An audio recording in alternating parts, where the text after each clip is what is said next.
asalaamaaleykum sama gars yi tey ci vidéo bii nii dama leen di woon nu ngeen di télécharger ay pilote imprimante Canon la mais n'importe quel type d'imprimante voilà defoon naa beneen vidéo bi nga xamante ne ci imprimante bii nii mais tey ci vidéo bii nii imprimante bii nii la Canon imprimante bu mag bi daa leen di woon site bi ngeen di dugg ngeen télécharger pilote yi pour ngeen mun ko utiliser directement ci seen ordinateur pour ngeen mun imprimer directement fichier yu nekk seen ordinateur je vous rappelle que bu ngeen ko branché immédiatement directement seen imprimante bu ngeen ko branché du dem déjà ordinateur bi du ko reconnaître parce que déjà ordinateur bi configuré wuñu ko de sorte que pour mu mën a reconnaître imprimante thermique excusez-moi imprimante bu doon par exemple clé USB comme vidéo bu ma defoon noonu bu jàll bi bu passé bi voilà bu doon clé USB da koy reconnaître en tant que espace de stockage donc moo tax bu ngeen branché par exemple seen clé USB directement day signaler mais bii imprimante bu bees wala n'importe quel type d'imprimante bi ngeen jël seen ordinateur directement branché ko du ko reconnaître du ngeen ko gis ci seen imprimante yi léegi dama leen di woon nu ñuy télécharger pilote yi pour imprimante bii nii voilà ak nu ngeen di koy installer mais avant tout cela dama leen di woon nu ñuy branché ak nu ñuy defee par exemple ici directement nu ñuy copier léegi fii nii dañuy démarrer d'abord par brancher voilà donc dañuy démarrer par exemple par brancher imprimante bi mu ngi nii comme nu ngeen ko gisee donc ñëwal jege sil donc comme fii nii da ngeen di koy brancher directement fil bi moo nekk nii branché naa ko fee ci ordinateur bi léegi bii tamit il va falloir que ngeen branché ko am na benn fil bu nekk ci ginnaaw fii voilà donc fil boobu mooy chargé quoi bii nii boobu mooy chargeur bi voilà donc man dama koy branché directement fii ci sama secteur bi bu ma ko branché naa ko donc directement ñëwal jege sil damay bës fii nii pour mu tàkk voilà yéen a ngi gis fii nii donc waneel fii nii pour mu gën a leer ci kaw il faut que tu soulèves un peu en haut voilà donc gis ngeen directement tal naa imprimante bi comme ni ngeen ko gisee tàkk na fii nii en jaune donc fii nii déjà mun ngeen copier donc lii imprimante la buy utiliser nu mu tudd ay cartouche donc am na encre ci biir am na lépp voilà donc bokkul ak bii nii bi nga xamante ne imprimante thermique la léegi bii nii par exemple bu ngeen ko branché nii gis ngeen tàkk na mun nañu def par exemple copie léegi man par exemple bëgg a copier lii bii nii laay bëgg a copier directement mun nañu def copie léegi lii bii bu kii bi la quoi imprimante bi la directement voilà donc par exemple bu ma ko tegee nii mun naa ko copier ma teg nii voilà léegi nu may def lii laay jël dugal directement feuille yi nii laay jël dugal feuille A4 yi nii dugal mais mun ngeen ko dagga wala mun ngeen ko redimensionner nii exactement léegi bu ngeen xoolee fii nii directement mun ngeen choisir par exemple fii nii type de feuille ñoo nekk nii man dama koy bàyyi fii nii par défaut A4 mais bu ngeen bësee fii nii copie bi mun ngeen changer A5 A6 A7 approche voilà donc ils vont bien voir donc A4 A5 A6 A7 yéenay choisir bu ngeen bëgg man dama koy bàyyi ci A4 par exemple voilà damay choisir bàyyi ko ci A4 après ma bës OK léegi fii immédiatement mun ngeen bës ay configuration comme wifi bi ou bien téléphone bi exactement man fii dama koy bàyyi nii man copie laa soxla def directement dugal naa fii nii feuille bi comme nu ngeen ko gisee nii placé naa ko bu pare léegi lu may def mooy par exemple damay choisir copier en couleur damay bës fii nii par exemple si couleur bi signalé na ma fii nii benn après damay bës rek OK boo bësee OK rek directement day commencé donc bii nuñ ko bàyyee nii day commencé imprimer directement donc lu muy def day def photocopie kay autant pour moi donc nii mu ngi def photocopie bi immédiatement léegi dañuy xaar ngeen gis photocopie bi résultat bi donc pour def photocopie dafa yomb gis ngeen en couleur la choisir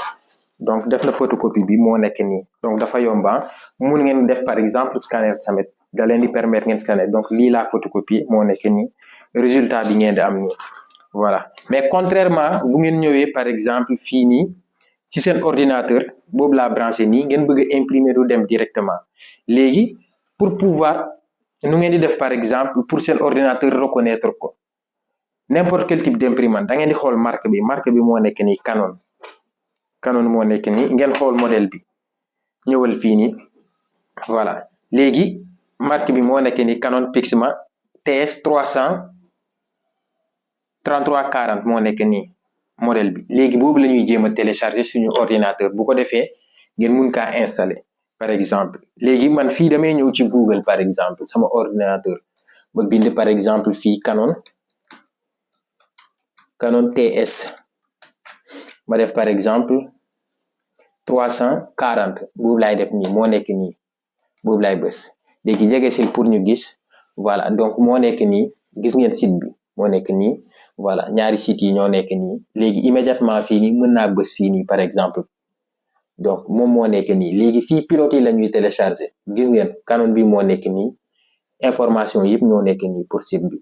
voilà donc mën naa wàcc fii comme nu ngeen ko gisee par exemple wàcc man fii pilote yi laa soxla damay bës ci pilote donc bu ma bësee pilote maa ngi ci Windows 11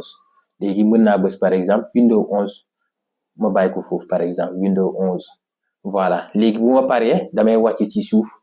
bu ma wàccee ba ci suuf fii nii ñu ne moo télécharger par exemple driver yi wala pilote yi yooyu ñoo nekk nii ma bës télécharger après ma bës fii nii ok télécharger léegi à partir de ce moment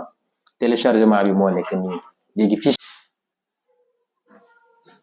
léegi téléchargement bi jeex na nu ngeen ko gisee nii damay bës ci fichier bi directement mun na tijjeeku ou bien ma dem fii nii samay dossier ma dem ci téléchargement partie téléchargement voilà mu ngi nii donc dama bës directement gis ngeen fii nii Canon moo nekk nii léegi immédiatement damay bës fii nii voilà léegi gis ngeen nu mu bësee mais il va falloir directement ngeen branché su ngeen ko branché wu lee du dema voilà du ko reconnaître donc bu ngeen branché ba pare ngeen def fii suivant fii nii suivant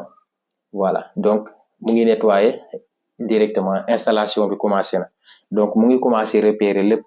voilà donc mu ngi nii utiliser avec Wi-Fi utiliser par exemple voilà sélectionner le Wi-Fi utiliser avec USB ngeen bës fii nii USB ñun USB lañ koy utiliser directement après ngeen continuer donc installation bi lii rek la jafewul donc mu ngi nii donc ñu ne fii nii patienter voilà quelques instants da ngeen di patienter rek bu ngeen patienter rek di ngeen gis day installé gis nga mu ngi nii installé wu na par défaut définir comme par exemple imprimante par défaut ngeen def terminer directement donc installé wu na pilote yi installé nañu donc à partir de ce moment bu ngeen demee par exemple si par exemple voilà seen imprimante yi ngeen tapé par exemple imprimante ou bien appareil connecté ça dépend ci yéen voilà périphérie gestionnaire de périphérie par exemple mun ngeen gis par exemple seen imprimante voilà da ngeen di xool fii di ngeen gis par exemple imprimante yi ou bien ngeen dem ci gestionnaire yi par exemple paramètres de configuration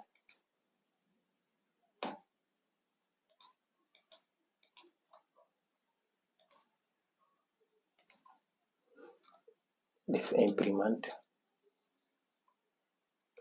scanner directement moo nekk nii imprimante bi moo nekk nii gis ngeen directement fii nii voilà léegi bu ngeen bëggee impressionner dara rek ou bien copier dara rek c'est simple man damay ñëw jël par exemple lii facture bii nii ma bës par exemple facture bi moo nekk nii voilà léegi man fii damay bës par exemple imprimer bu ma bësee imprimer directement ma choisir sama imprimante bi bu deen mu ngi fii da ngeen di koy gis moo nekk nii Canon léegi boo ko sélectionné rek jeex na da ngay bës fii nii imprimer léegi fii mun ngeen choisir directement couleur et cetera donc ça dépend ci yéen comme ni ngeen ko gisee rek imprimante bi léegi connecté wu na impression bi commencé na voilà léegi man fii nii sélectionné wu ma couleur bi looloo tax mais imprimé na ba pare mais fii ngeen sélectionné couleur bi voilà fii nii laa ko sélectionné wul par exemple bu ma bësee nii moo nekk nii voilà gis ngeen fii nii newul ci couleur looloo tax léegi fii ci navigateur bi la looloo tax am na fi ñuy sélectionné couleur bi yenay changé par exemple fii noir et blanc la looloo tax mais imprimante bi en couleur la moo nekkoon nii léegi bu ma defee imprimer rek immédiatement bi yoon day gën a yéex parce que en couleur la